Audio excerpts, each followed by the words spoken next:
peut-être. En tout cas, je donne tout de suite la parole à Paolo Totanesi. Merci. Je vais vous proposer une réflexion terre à terre, bien simple, en espérant que cela produise quelques discussions. Alors, la question qui nous est posée est la suivante. De quoi sommes-nous les spécialistes? Cela revient, me semble-t-il, à se poser une autre question. Qu'y a-t-il de spécial dans la littérature?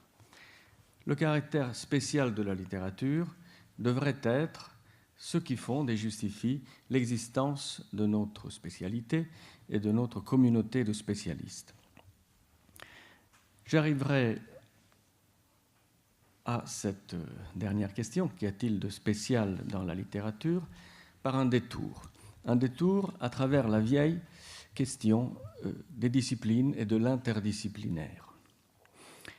Alors, je crois que je ne suis le seul à avoir été toujours un peu perplexe devant certaines conceptions et certaines pratiques du travail interdisciplinaire comme un travail surplombant, dominant les disciplines, se situant à un niveau où les compétences disciplinaires ne seraient plus en mesure d'exercer un contrôle.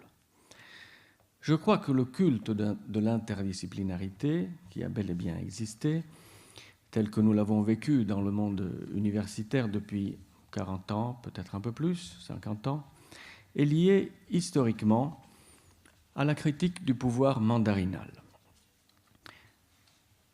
Pourquoi lié à cette critique? Pour deux raisons. On a cru qu'en court-circuitant les disciplines, en créant des activités de pensée qui se soustraient à leur contrôle, on produirait des savoirs plus libres, par se dégager de tout pouvoir et de toute hiérarchie. Deuxième point, on a cru qu'en évitant les disciplines, il était possible d'établir un rapport direct entre la pensée et son objet, un rapport neutre, sans filtre, ne passant pas à travers les couches superposées d'une tradition de pensée. Je crois que nous nous sommes débarrassés de ces deux illusions et qu'aujourd'hui, nous reconnaissons deux choses. Premier, que tout savoir inclut un pouvoir et qu'il vaut mieux l'assumer en prenant conscience pour éventuellement le remettre en cause, plutôt que le nier. Lorsqu'on le nie, on ne fait que le cacher et on se prive de la possibilité d'en mettre en discussion la légitimité ainsi que les affirmations. Deuxième point, que toute pensée a un point de vue, des présupposés et donc une histoire. Autrement dit, qu'elle est contrainte et que toute nouveauté se situe par rapport à un antécédent. Les disciplines ont érigé cela en règle, toujours rendre explicite notre relation à nos devanciers, par des pratiques bien connues qui sont quotidiennes pour nous, comme la citation ou la bibliographie. Le savoir interdisciplinaire ne doit donc pas prétendre à être un savoir angélique. Cela lui permet d'échapper deux fois à la critique, en se pensant hors de tout pouvoir et hors de toute relativité des discours. Les disciplines, à mon avis, ont cela de bon, qu'elles nous obligent à adopter une démarche herméneutique, qu'elles nous empêchent de nous livrer à l'illusion de la transparence, à la prétention naïve d'une saisie immédiate de l'objet par les discours. C'est pourquoi elles ont un besoin vital de métadiscours. Elles sont en effet un mélange de discours et de métadiscours.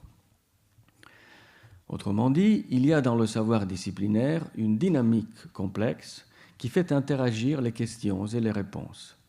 D'une part, le questionnement doit aboutir à des thèses qui y répondent. D'autre part, la problématique elle-même est sans cesse soumise à une révision à partir des résultats de la recherche. En tant que mécanisme de production de réponses, les disciplines ont cela de caractéristique qu'elles permettent de soumettre chacune des thèses avancées à un examen et que cet examen est collectif. Nous savons que tout ce que nous affirmons peut être démenti, contesté par nos pairs. Cela nous incite à anticiper, à intégrer dans notre démarche la contestation possible. Cette dimension collective et cette légitimité de la contestation sont fondées sur un sentiment d'égalité. on présuppose que tous les experts sont habilités à s'exprimer sur un sujet ou dans un domaine. Nous formons, à cause de cela, une communauté.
Je crois, de l'expérience de la recherche disciplinaire, bien sûr, mais aussi interdisciplinaire. Souvent, le plus souvent, avec des disciplines proches de la nôtre. Il m'est arrivé, depuis 1 an, de travailler avec des médecins sur un projet de recherche commun. Je me suis trouvé donc dans une situation qui accentuait énormément le sentiment d'une distance entre les disciplines, alors que mes expériences précédentes étaient plutôt avec des philosophes ou avec des historiens.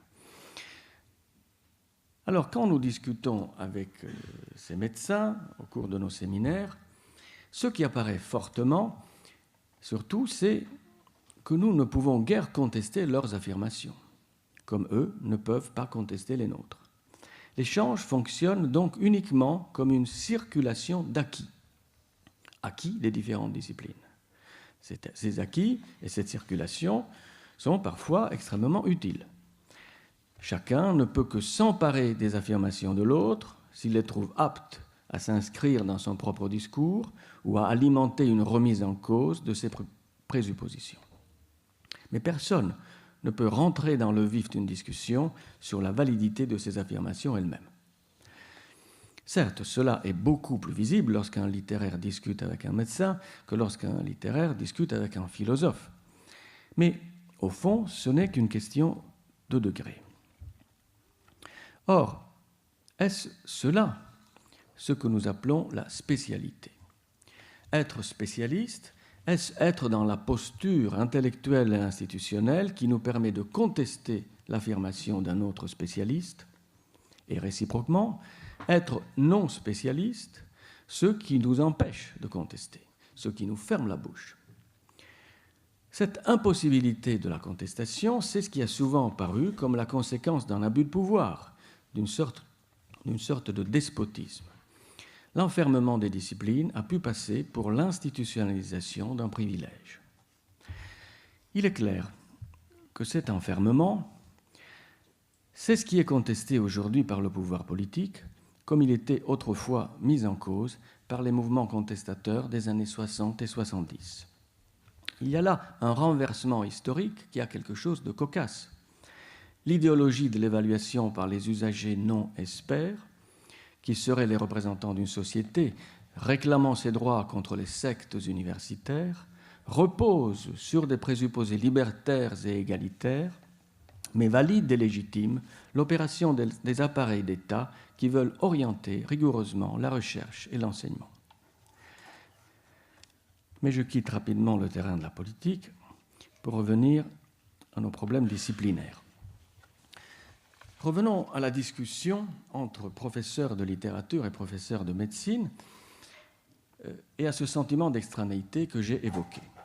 Ce sentiment d'extranéité cohabite bien sûr avec une satisfaction très forte apportée par l'échange entre nous. Alors cet échange, sur quel terrain se produit-il? D'abord, je l'ai dit, un échange d'acquis, réutilisable dans chaque discipline. Mais plus largement, l'échange est lié au fait que l'objet de nos disciplines, non pas les disciplines elles-mêmes, mais leur objet, est intéressant pour nous tous, qu'on soit littéraire ou médecin. Chacun de nous s'intéresse à la santé en tant que patient virtuel et en tant que citoyen, comme chacun fait l'expérience de la littérature en tant que lecteur. Il y a là un parallélisme qui me semble évident. Mais sommes-nous sûrs, en réalité, en regardant de plus près, que la situation est vraiment symétrique? La question que je me pose et que je vous pose est la suivante. La littérature semble avoir un caractère foncièrement ouvert à l'expérience commune. Elle fait partie des apprentissages enfantins. Elle ne nécessite pas de formation avancée pour être abordée, au moins dans certaines de ses formes. Elle est devenue, depuis 2 siècles, dans l'âge de l'alphabétisation de masse, l'art le plus démocratique. Auparavant, elle touchait, même ceux qui ne savaient pas lire, au moins certains, et elle a existé sous forme orale, là où l'écriture n'était pas pratiquée. Non seulement, la littérature est faite d'idées, de valeurs, d'images, de logique, que nous retrouvons dans d'autres expériences à notre portée. Elle est une expérience parmi d'autres, et plus précisément une expérience qui se veut analogue à celle qu'elle évoque, qu'elle analyse,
l'objet véritable de ces études portant sur des valeurs morales, des réalités sociales, des enjeux politiques.